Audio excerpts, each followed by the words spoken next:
Start हुआ।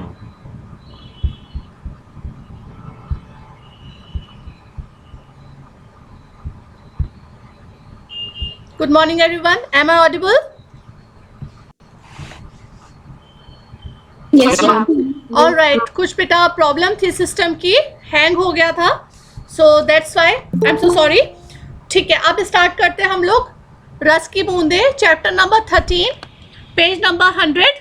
सब लोग निकाल लीजिए। इसका है आप लोग के सामने, मानुष हो तो वही रस खानी, बसो ब्रज गोकुल गांव की ग्वारन। जो पशु हो तो कहाँ बस मेरो, चिरोदित नंद की धेनु मंझारन। पाहन हो तो वही गिरी को, जा धार्यो कर छत्र पुरंदर कारण। जो खग हो तो बसेरो करो, मिली कालंदी कुल कदम की डारन। तो ये जो श्लोक है, जो सवैया है, ये मैं आप लोग करा चुकी हूँ। आप में से कौन मुझे इसका हिंदी अनुवाद बताएगा, इसका अर्थ बताएगा? Isha, yes ma'am. आप बताओगे इसका हिंदी अनुवाद बेटा, भावार्थ इसका? Yes ma'am. यस बेटा, स्टार्ट करो। Yes ma'am. मैम, इसका अर्थ है कि यहाँ पर रसखान ने ब्रज के प्रति अपनी श्रद्धा का वर्णन किया है मैम। Yes. चाहे मनुष्य का शरीर हो या पशु का, हर हाल में ब्रज में ही निवास करने की उनकी इच्छा है। यदि मनुष्य हो तो गोकुल के ग्वालों के गोकुल के ग्वालों के रूप में बसना चाहिए। यस। Yes ma'am. यदि पशु हो तो नंद की गायों के साथ चढ़ना चाहिए। यदि पत्थर हो तो उस गोवर्धन पर्वत पर होना चाहिए जिसे श्री कृष्ण ने अपनी उंगली पर उठा लिया था और इंद्र के प्रकोप से गोकुल वासियों की रक्षा की थी। अगर यदि पक्षी हो तो उन्हें यमुना नदी या शीशा।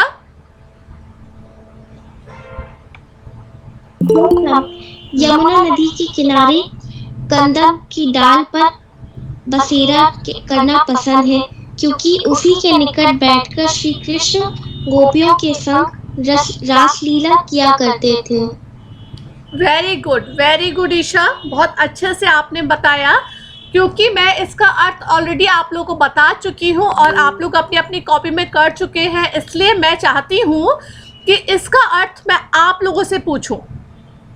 ठीक है, अब नेक्स्ट जो आद्विका इसे को समझाएंगे दोबारा से। आद्विका, इसका भावार्थ एक बार आप बताइए, जैसे ईशा ने बताया बेटा, आप अपने शब्दों में बताइए।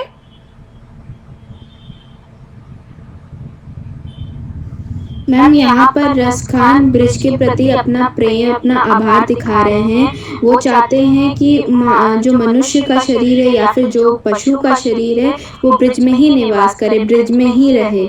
ये उनकी इच्छा है मैम। यदि मनुष्य या फिर गोकुल के जो ग्वाल हैं मैम, ग्वालों के रूप में मैम बसना मैम वहाँ पे चाहिए मैम उनको, मैम उनके मतलब उनकी इच्छा है। यदि पशु हो, यदि नंद हो, जो यस मैम, यदि पशु हो तो नंद के गांव के साथ करना चाहिए मैम, चराना चाहिए। मतलब वो मैम वहाँ पे जो पशु हैं, गाय हैं, उनके साथ चराना चाहते हैं, उनको भोजन देना चाहते हैं मैम। ये उनकी इच्छा मैम प्रकट कर रहे हैं इस मैम पैराग्राफ में। यदि पत्थर हो तो उस गोवर्धन पहाड़ या पर्वत पर होना चाहिए मैम। मतलब जो उनका जो मैम उन्होंने पहाड़ अपनी उंगली पे मैम उठाया था जब बारिश हुई थी इंद्र देवता ने, तो मैम वो उस पत्थर का वर्णन यहाँ पे कर रहे हैं जिसे कृष्ण ने अपनी उंगली पर मैम उठाया था। और जो मैम इंद्र देव के प्रकोप से जो बारिश गोकुल वासियों में मतलब मैम जो हुई थी उसकी रक्षा के लिए वो पत्थर हो मैम। ये मैम बात वो यहाँ पे प्रकट कर रहे हैं। यदि पक्षी हो तो उन्हें यमुना नदी के किनारे मैम कदम की डाल पे बसेरा करना चाहिए। जो मैम यमुना नदी जो मैम उसमें जो मैम कदम का जो पेड़ है वहां पर चिड़ियों को बसेरा करना चाहिए। मतलब मैम वो गोकुल में पशु और मनुष्य जो हैं वहां पे उनकी रहने की मैम वो अपनी इच्छा प्रकट करे कि वहीं पे सब लोग वहां पर रहें। Very good. क्योंकि मैम उसके निकट मैम बैठकर मैम जो कृष्ण जी थे मैम वो गोपियों के साथ मैम नाचा गाया करते थे मैम, उस पेड़ के नीचे बैठकर मैम जहाँ पे चिड़िया बैठती थी। Very good. ये सवैयों का जो सार है देखिए लिखा हुआ है, रसखान श्री कृष्ण भक्त कवि थे। ठीक है, कृष्ण भक्त कवि थे। तो यहाँ पर आपको रस खान के जितने भी आपको मिलेंगे सवैये वगैरह जितने मिलेंगे, उसमें आपको एक चीज़ मुख्य कर मिलेगी, उसमें आपको कृष्ण की भक्ति ही देखने को मिलेगी। उन्होंने अपने सवैयों के माध्यम से कृष्ण के प्रति अपने अनन्य भक्ति और एक निष्ठ प्रेम को व्यक्त किया है। प्रस्तुत सवैयों में कवि ने ब्रजभूमि में सदा के लिए रहने की इच्छा जताते हुए कृष्ण की महिमा का गान किया है। अब यहाँ पर जो रस खान है वो अपनी इच्छा को व्यक्त करते हैं, कहते हैं कि मेरा जो जीना मरना सब कुछ कहाँ है, कृष्ण की भक्ति में ही मैं लीन हूँ। मैं उन्हीं के साथ सब कुछ अपना पूरा जीवन उन पे सौंप देना, वार देना चाहता हूँ। तो यहाँ पे बोल रहे हैं मानुष हो तो वही रस खानी, बसो ब्रज गाँव गोकुल गाँव के ग्वारन। तो इसका मतलब, इसका यहाँ पे रस खान ये कहना चाहते हैं कि अगर मनुष्य रूप में जन्म लूँ, अगर मैं मनुष्य के रूप में जन्म लूँ तो मैं कहाँ का, मैं ग्वाला बनना चाहता हूँ जो नंद के गांव में गायों को चराते हैं। ठीक है, नंद के गांव में ही मैं रहना चाहता हूँ और गायों को चराना चाहता हूँ, जहाँ श्री कृष्ण की भक्ति एक एक चीज में विलीन है।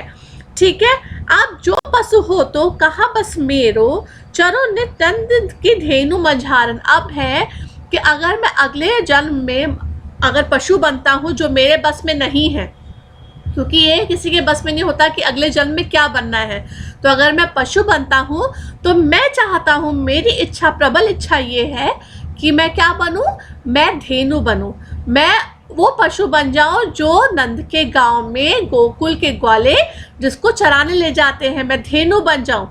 ठीक है, उन गायों के बीच में मैं जाके चरूँ। फिर उसके बाद है पाहन हो तो वही गिरो को जा धर्यो कर छत्र पुरंदन कारण। अब मैं अगर पत्थर बनूं, पाहन का अर्थ होता है पत्थर, अगर मैं पत्थर बनूं अगले जन्म में तो मैं वही पत्थर बनना चाहता हूँ जिसको श्री कृष्ण ने अपनी उंगली पर गोकुल वासियों की किसके लिए उठाया था, किस चीज के लिए उठाया था, रक्षा के लिए। ठीक है, उनकी रक्षा के लिए उठाया था उस पत्थर को, हाँ, तो वो मैं पत्थर, उसी पर्वत का पत्थर बनना चाहता हूँ, क्योंकि उसे श्री कृष्ण ने अपने हाथों से छुआ था। और क्यों उठाया था ये अभी देखो आद्विका ने आप सबको बताया था कि गोकुल के लोग श्री कृष्ण की भक्ति में इतने विलीन हो गए थे कि उनको कुछ और याद रहता ही नहीं था। ठीक है, तो इससे कौन क्रोधित हो गए थे, इंद्र क्रोधित हो गए थे।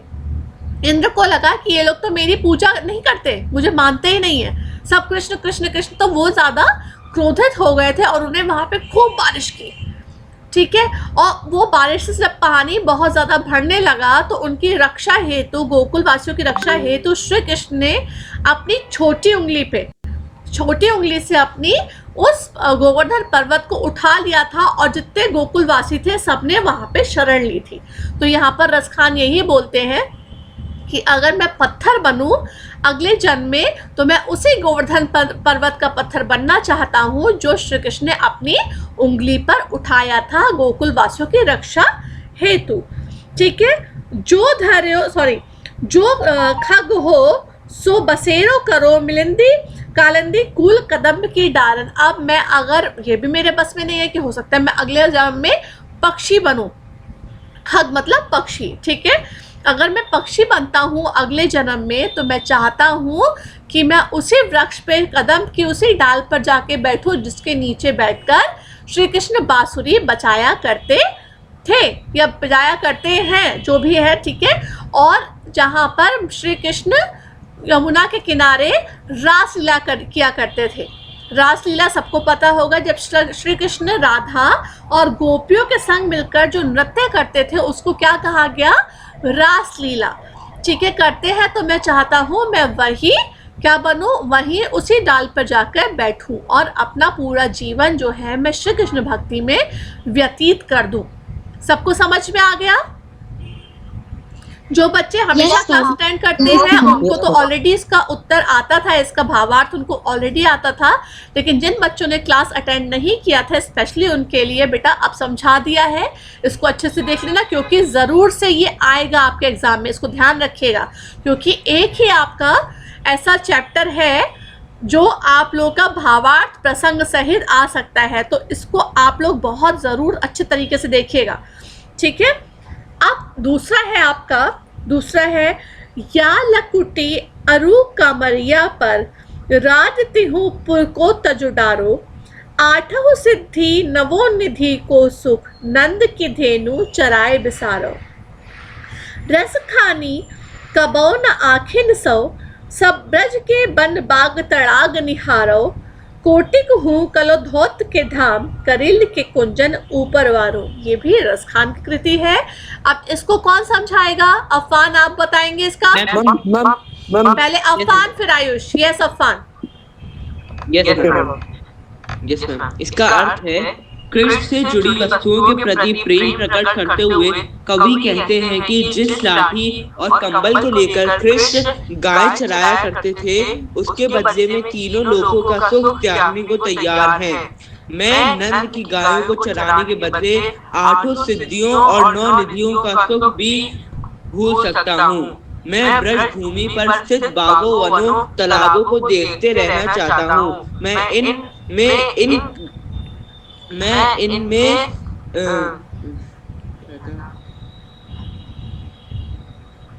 यस अफान, डोंट वरी बेटा, जो समझ में आ रहा है बताओ। मैं ब्रजभूमि पर स्थित बागों, वनों, तालाबों को देखते रहना चाहता हूँ। मैं इन करील के कुंजों में रहने के बदले हजारों सोने के महलों का सुख त्यागने को तैयार हूँ। करील क्या होता है बेटा? कांटे, जिसमें कांटे होते हैं उसको बोला जाता है करील, ठीक है। यस आयुष, अब बताओ बेटा अपने शब्दों में। वेरी गुड अफान, बहुत अच्छे से बताया बेटा। Okay ma'am. कृष्ण से जुड़ी वस्तुओं के प्रति जो प्रेम कवि रसखानी ने प्रकट किया है, कवि कहते हैं कि जिस लाठी और कंबल को लेकर कृष्ण जी गायों को चराते थे, उसके बदले मैं तीनों लोगों का त्यागने को तैयार हूँ। मैं नंद की गायों को चराने के बदले आठों सिद्धियों और 9 निधियों का सुख भी भूल सकता हूँ। मैं ब्रजभूमि पर स्थित बागों, वनों, तालाबों को निहारना चाहता हूँ।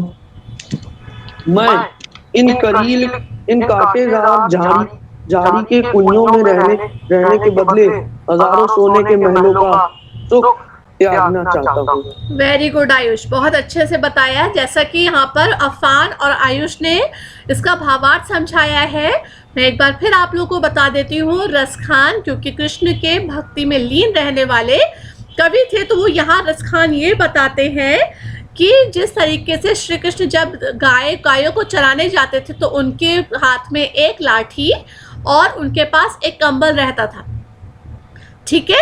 अगर आपने ग्वालों का कभी कोई फोटो देखा होगा तो वो आपको एक कंबल और एक लाठी लिए दिखाई देंगे उस फोटो में। तो यहाँ पर रसखान यही बता रहे हैं। हाँ यस बेटा, तो यहाँ पर यही बोलते हैं कि उस लाठी और वो जो कमर पे बनने वाला जो कंबल है, उस पे मैं अपनी 8 सिद्धियाँ और 9 निधियों के सुख को त्याग देना चाहता हूँ। मतलब मैं उसके लिए कुछ भी कर सकता हूँ, मतलब मुझे कुछ और चाहिए ही नहीं। दुनियावी सुख जो होते हैं मुझे उनसे कोई मतलब नहीं है, कोई लेना देना नहीं है। मैं उस कंबल और उस लाठी के लिए अपनी 8 सिद्धियाँ और 9 निधियों को त्याग देना चाहता हूँ। और उसके बाद बता रहे हैं यहाँ पे तीनों लोगों को त्याग देना चाहता हूँ। फिर उसके बाद क्या है, उन्होंने बताया है कि मैं अब गायों के लिए, जो गायों को चराने के लिए अपनी 8 निधियाँ और 9 सिद्धियों को त्याग देना चाहता हूँ। फिर उसके बाद बता रहे हैं कि जो तड़ाग और जो नदियाँ हैं, मैं इनको हमेशा निहारते रहना चाहता हूँ। ये इतने ज़्यादा मन को इतने सुंदर लगने वाले हैं, मन को मोह लेने वाले हैं कि मैं इनको सिर्फ देखते रहना चाहता हूँ, ठीक है। फिर बता रहे हैं कि मैं इन कटीली झाड़ियों के बीच में रहना पसंद करूंगा। इसके लिए तो मैं महलों को भी त्याग सकता हूँ, सोने के महलों को भी त्याग सकता हूँ इन करील के कटीले वनों के बीच में रहने के लिए। तो मेरे लिए सब चीज़ें, दुनियावी चीज़ें किसी काम की नहीं है। मैं सिर्फ किस में रहना चाहता हूँ, मैं श्री कृष्ण की भक्ति जहाँ पे मुझे मिले, मैं उसमें बहुत ही अत्यंत सुखी रहना चाहता हूँ। समझ में आया सबको? Yes ma'am. दानियाल समझ में Yes, आया yes, बच्चे? ma'am. ओके, अब इसके है शब्द। शब्द पे ध्यान दीजिए Yes, सब ma'am. लोग। बसाओ का मतलब क्या होता है? अर्थ रहना। रहना। Very good. कहाँ बस? वश में रहना। वश में ना रहना। Very good. पाहन पत्थर पत्थर। पुरंदर इंद्र। इंद्र। दारन डालियाँ। डालियां। तिहुपुर तीनों। तीनों लोग। बिसारव भुलाना, भुलाना। कोटिक सौ। 100। करील कांटेदार झाड़ी, कांटेदार झाड़ी। इसको ध्यान रखिएगा, करील का अर्थ होता है कांटेदार झाड़ी। ठीक है। ग्वारन ग्वाले। ग्वाले। ग्वारन का अर्थ होता है ग्वाले। मंझारन मंझारन बीच में बीच में। बीच में। मंझारन का अर्थ होता है बीच में। गिरी पहाड़। कालंदी कूल यमुना नदी का तट। लकुटी लाठी, लाठी। तजी त्यागना। तजी का अर्थ होता है बेटा त्यागना। तड़ाग तालाब, तालाब। फिर कल धौत के धाम सोने के महल। ठीक है। अब इसमें आप लोगों को क्या करना है? जिन बच्चों ने नहीं किया है, बहुत से बच्चे कर चुके हैं। सबसे पहले आप लोगों को ये जो यहाँ पे सवैये हैं, ये दोनों सवैये, इसका प्रसंग, संदर्भ, प्रसंग और इसका भावार्थ आप लोगों को अपनी कॉपी में करना है। संदर्भ, प्रसंग, भावार्थ। ठीक है, अपनी कॉपी में करना है सब लोगों को। इसका पीडीएफ मैं आप लोगों को सेंड कर चुकी थी, सबको मिल गया था ना? Yes ma'am. ऑल राइट, ठीक है। तो पीडीएफ में ऑलरेडी सेंड कर चुकी थी। उसके बाद आप लोग उसके शब्द अर्थ जरूर करने हैं, क्योंकि इसके जो आपको अगर शब्दों के अर्थ समझ में आएंगे तभी आपको इसका भावार्थ भी समझ में आएगा। इसलिए रटंत विद्या अपनी मत कीजिएगा कि रट लिया हमने और हो गया हमारा काम। आप पहले समझिए कि कौन से शब्द का अर्थ होता क्या है। जैसे पाहन का अर्थ यहाँ पर क्या होता है? पाहन का अर्थ क्या होता है? पत्थर। खग का अर्थ क्या होता है? खग पक्षी। पक्षी। ये छोटे छोटे से शब्द है बेटा, इसको ध्यान में रखना अति आवश्यक है। अगर ध्यान नहीं रखोगे तो आप लोग जब काम करने बैठोगे तो भूल सकते हो।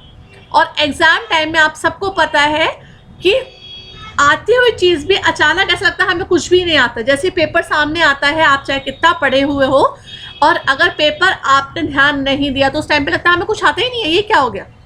लेकिन आता आपको सब होता है।